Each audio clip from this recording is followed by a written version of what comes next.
할렐루야. 하나님께 영광 돌립니다. 이제 10절로 갑니다. 기도합니다. 하나님, 영광과 감사와 존귀가 하나님께 있습니다. 온 마음으로 하나님을 사랑하기 원하며 주의 얼굴을 배우는 것처럼 주의 음성 듣기를 사모합니다.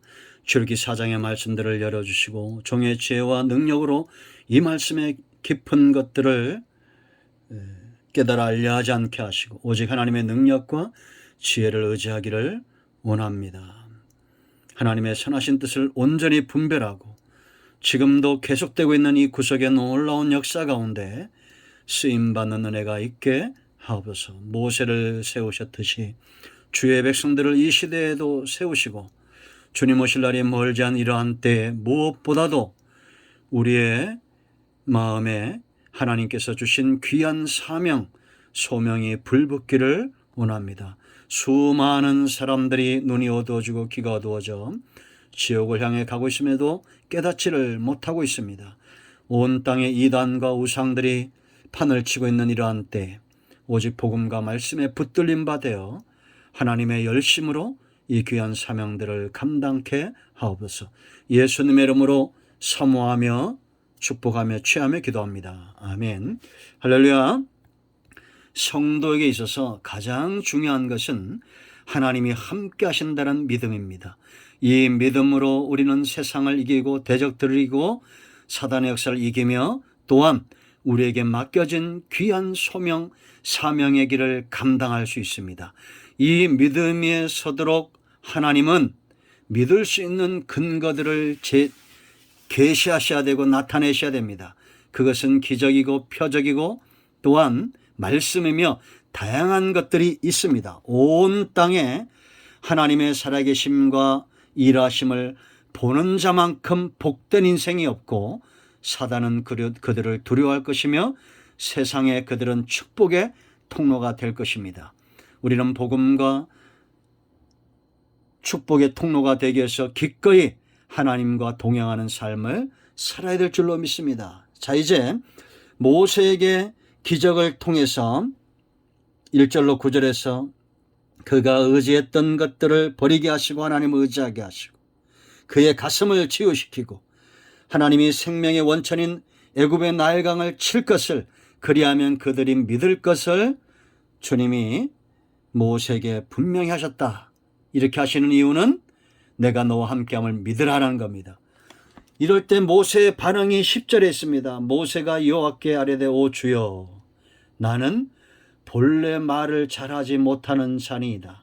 주께서 주의 종에게 명령하신 후에도 역시 그러하니 나는 입이 뻣뻣하고 혀가 둔한 자니이다. 하나님이 모세를 어떻게 낮추시고 어떻게 만들어 놨는지 우리가 알 수 있겠죠. 80년 하나님의 때가 됐을 때 하나님은 모세를 이렇게 만들어 놓으신 거예요. 나는 입술이 둔한 자입니다. 나는 입술이 뻣뻣한 자입니다. 나는 갈 수 없다는 겁니다. 주님이 내게 기적을 보여주셨고 내게 말씀하셨지만 여전히 나는 똑같습니다라고 말합니다. 그때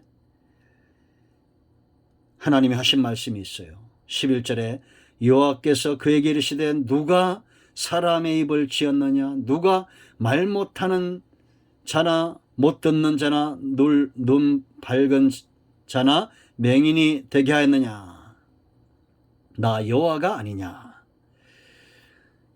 그래도 모세가 뭐랍니까? 나는 갈 수 없다라고 말합니다.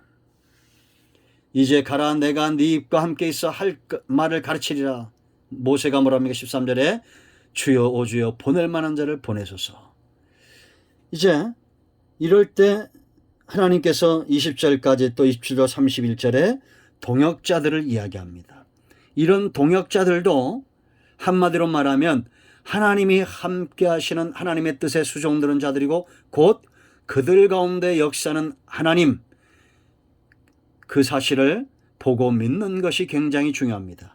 모세에게 있어서 이 사역을 감당하도록 가장 중요한 동역자는 누구겠어요? 하나님 자신이죠. 오늘 12절에 입을 지은 자, 말하게 하는 자, 네 입술에 권세를 주는 자가 바로 나다라고 말하는 거예요. 여러분, 하나님은 자기 백성들과 함께 하시면서 한 번도 그 백성을 버리거나 떠난 적이 없습니다. 하나님이 주의 사자들 일꾼들을 세우시고도 그들과 떠난 적이 없어요. 구약시대 신약시대가 똑같습니다. 신약시대 성령이 소명받은 자 사명자들과 함께 하시고 주의 백성들과 함께 하시죠. 이거 여러분들이 의심할 필요가 없습니다. 하나님은 모세와 함께 하셨던 하나님이 우리와 함께 하시는 거예요.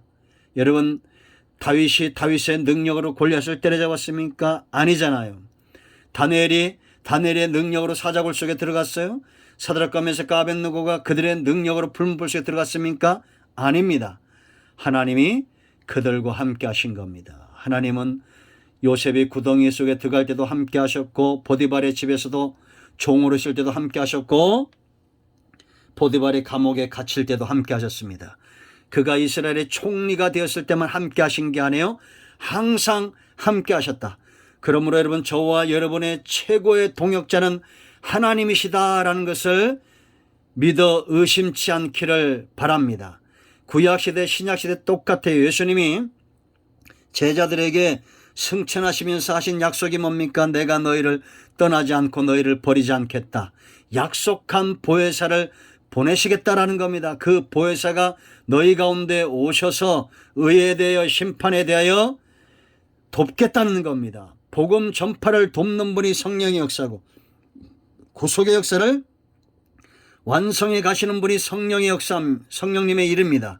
그러므로 하나님 스스로 구속의 역사 가운데 함께 하신다라는 겁니다. 여러분, 모세는 모세가 말한 대로 실제로 혀가 둔하고 입이 뻣뻣했을 겁니다. 40년 동안 양들과만 말했기 때문에 그럴 수 있겠죠. 그런데 여러분, 실제로 이 이후에 보면 모세는 말을 잘합니다. 그렇지 않습니까? 그 말을 잘할 뿐만 아니라 그 말에 권세가 있습니다. 저는 이런 분들을 제가 꽤 알고 있습니다. 평상시에 말을 잘 못하는데 설교를 한다거나 간증을 할 때는 2시간, 3시간씩 어떻게 그런 말씀들이 나오는지를 모르겠어요. 성령님이 함께 하신다는 겁니다. 저도 여러분, 설교자로서 지금까지 30년 넘는 세월 동안 중학교 1학년 때부터 설교를 해왔는데 하나님이 함께 하실 때가 있어요. 그런가 하면 내 힘으로 뭔가를 감당하려고 할 때 꽉 막힐 때가 있었습니다. 체험적으로 압니다. 지금도 이것은 똑같습니다. 중학교 1학년 때나 이제 목사가 되고 벌써 20년이 넘은 지금이나 내 의지, 내 능력을 의지할 때 말은 할지 모르지만 성령의 나타남과 능력이 없습니다. 그러나 입을 지으신 자 하나님이십니다. 우리에게 말하게 하시는 분, 소경되게도 하고 눈을 뜨게도 하고 귀를 먹게도 하고 귀를 열어주기도 하시는 분이 하나님이시죠. 이 하나님이 모세와 함께 가신다는 겁니다. 그러므로 12절에 이제 가라, 내가 네 입과 함께 있어서 할 말을 가르치리라 라고 말합니다. 그러므로 여러분, 하나님과 동행한다는 사실을 믿어 의심치 말고 충분히 기도하시고 담대히 나가시기 바랍니다. 마태복음 10장 16절 이하에 있는 대로 우리가 공에 잡히거나 어려움을 당할 때 성령이 우리 안에서 해야 될 말과 행동들을 가르치신다고 분명히 말씀하고 있어요. 왜냐? 전도의 사명, 구속사의 사명이 그만큼 귀하기 때문이다라는 겁니다. 그때 모세가 이렇게 말합니다. 오 주여, 보낼 만한 자를 보내소서. 14절에 하나님이 진노하시면서 이제 그에게 동역자들이 있음을 이야기합니다. 이제 모세의 동역자가 된 이들도, 이들의 사명은 뭐예요? 모세뿐만 아니라 이들이 협력해서 하나님이 함께 한다는 사실을 스스로 믿고 하나님의 사역에 수종드는 겁니다. 이제 우리가 내일은 이런 모세의 동역자가 된 자들이 가져야 될 소양들, 그들이 무엇을 통해서 하나님의 살아심을 나타내고 모세를 도왔는지를 살펴보도록 하겠습니다. 기도합니다. 하나님, 예수 그리스도의 이름을 의지하여 기도합니다. 이 말씀을 사모하는 모든 주의 백성들을 하나님 축복하시며 소명 가운데 세워주시고 인간의 지혜와 능력으로 말하지 않게 하시고 하나님이 말씀하심을 따라 말하며 성령과 동행함으로 하나님의 구속의 역사에 온전히 성과를 내고 이루는 열매 맺는 은혜가 있게 하옵소서. 우리에게 지금 필요한 것은 하나님이 우리와 함께 하신다는 이 놀라운 사실입니다. 성령의 나타남과 그 능력입니다. 예수 그리스도의 이름으로 요청하오니 성령으로 충만하게 하시고 질병의 역사는 떠나가며 모든 악한 영들은 떠나가고 오직 성령 안에서 자유하는 은혜가 있게 하옵소서. 예수님의 이름으로 사모하며 축복하며 취하며 기도합니다. 아멘. 할렐루야. 응답되었습니다. 여러분 모두를 축복합니다. 아멘.